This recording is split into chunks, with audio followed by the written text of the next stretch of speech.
I knew Jerry. He went by Jerry.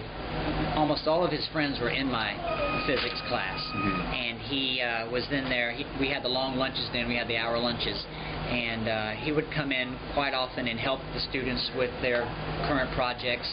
You know, we build motors from scratch. We do catapults, and all manner of different. And he was very technically inclined, and he really loved to get into the hands-on type of stuff.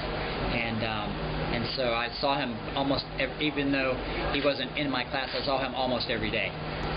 He was an exceptional student. He was the kind of student who was precocious. He was ahead of all the other kids, and yet did not lord it over them. He was an observer. He had so much knowledge of history, literature.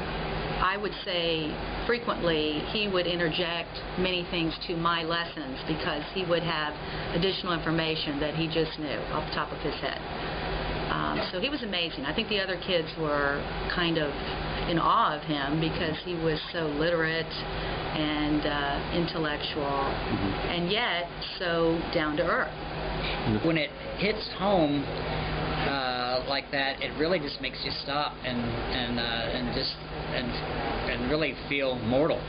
You know, somebody, just a nice kid, gregarious kid like that, to just end up, you know, in a strange place and be killed. It's really a shock. Shocked,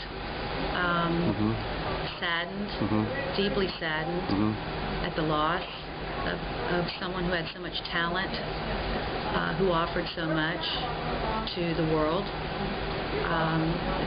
It's very difficult to comprehend that, you know, someone who was so full of life is now no longer on the earth. And I can only say that I have great respect for him because he followed through on his passion, his convictions, and what was most important to him to the very end.